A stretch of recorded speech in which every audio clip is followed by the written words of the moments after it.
This episode of This Week in Geek is brought to you by Collectibles Galore.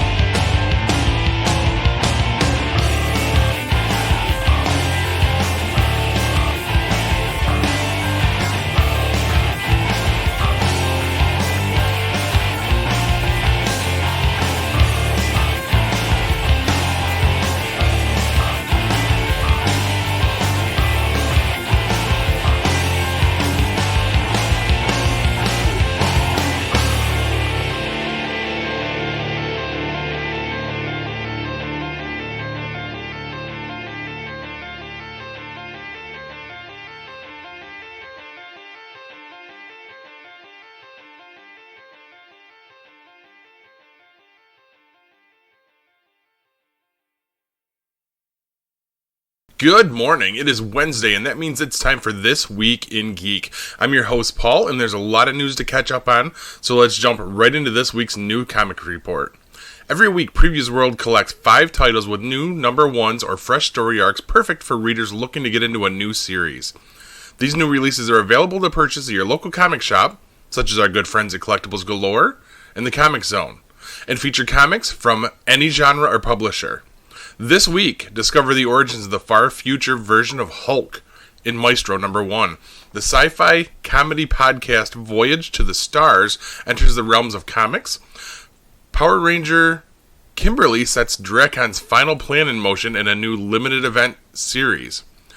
Venus in the Blind Spot collects more terrifying tales from Junji Ito, and a private investigator who is also a witch takes on the criminal underworld of London in Shadow Service. These comics are ready for new readers to enjoy. All you have to do is start here. First up from Marvel is Maestro, number 1 of 5. The story fans have waited decades for, the origin of Maestro.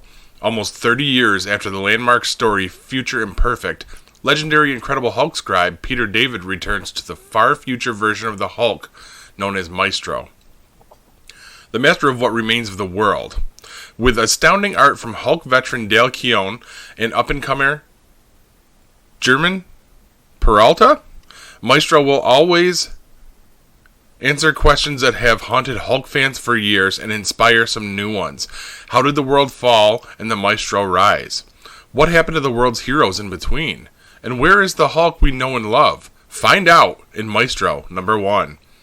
Next up, the very first comic based off of a podcast. That's really cool. Voyage to the Stars, number 1 of 4. The sci-fi comedy podcast starring Colton Dunn from Superstore, Felicia Day, best known from Supernatural, The Guild, and Dr. Horrible's sing-along blog, Janet Varney from The Legend of Korra, Criminal Minds' own Kirsten Vangsness? Jeez, yes, this is where I miss Aaron because I make him do all of this stuff. And Steve Berg of Drunk History fame crashes into comics. Earth is gone. Only one intrepid crew of misfits managed to escape, now determined and ambiguously destined to stop a growing ancient evil from consuming the universe. Though stopping it may be tricky, as our heroes can't help but destroy just about every planet and species they come across. Kinda debatable who's the bigger threat. Voyage to the Stars is a bona fide podcast phenomenon with 2.5 million downloads in its debut year and over 100,000 viewers on Twitch. The wild sci-fi podcast that's consistently ranked in the top 100 for comedy is now on its way to conquer the comics world, helmed by 5-time Harvey Award nominee James Asmus. That sounds really awesome. I might have to check both the podcast and the comic out. Next up from Boom Studios is Power Rangers Drakon New Dawn number 1, an all-new limited series revealing Drakon's final plan. After the shocking events of Power Rangers Ranger Slayer, Kimberly is determined to purge the world of Drakon's legacy, starting with Deadlock, the prison tower where Drakon held all those who opposed him. But even the Ranger Slayer has no clue of the true power kept in Deadlock, and what unlocking the door will set in motion. Ooh.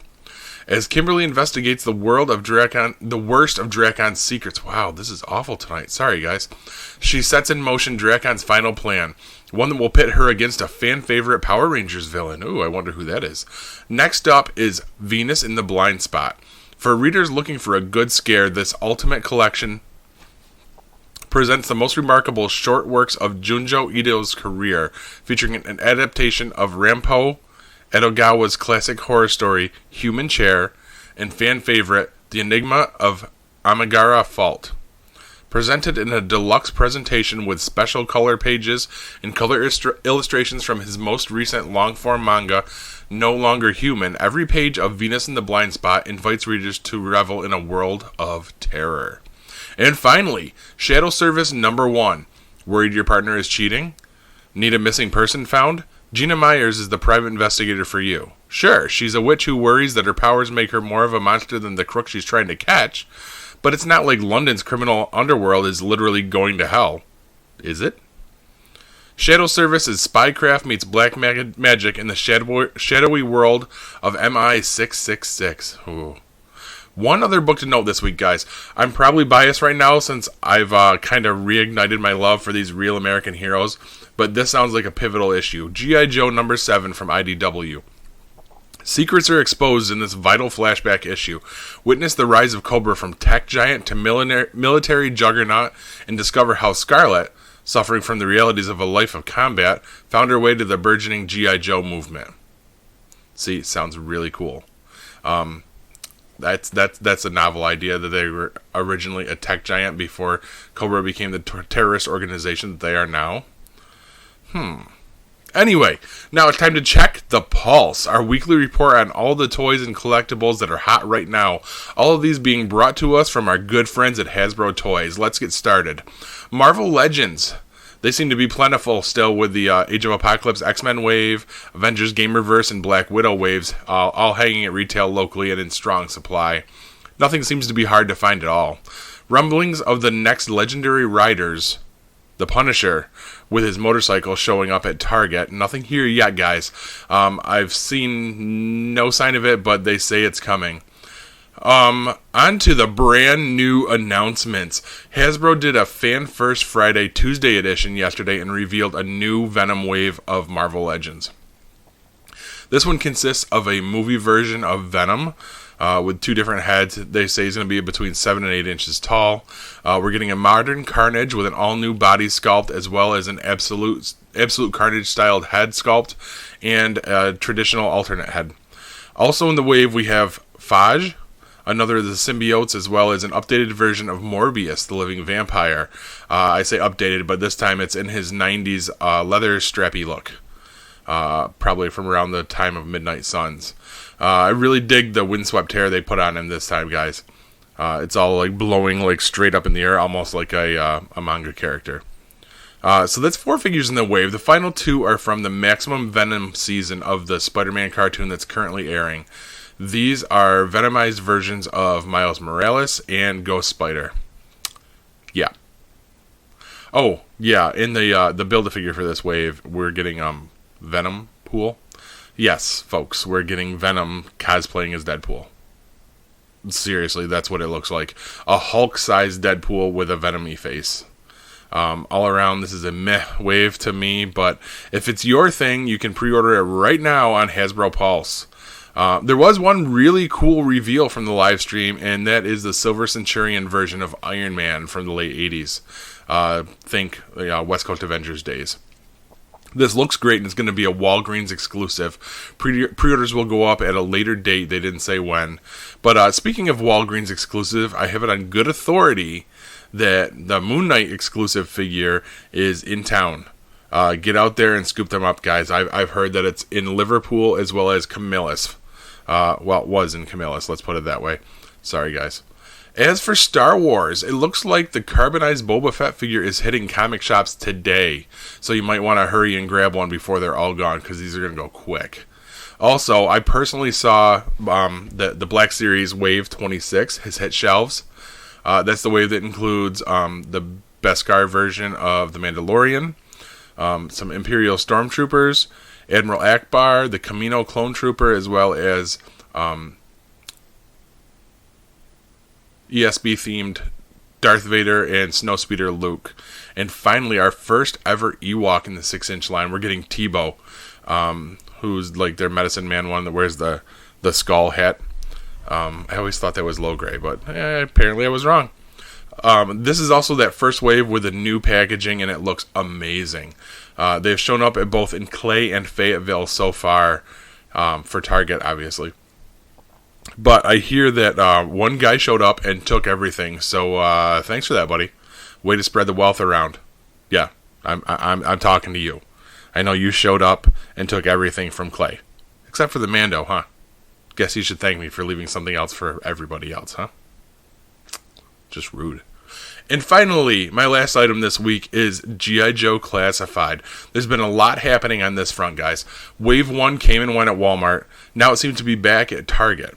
The Target exclusive Cobra Island Special Mission figures came and went before the official street date. That was great.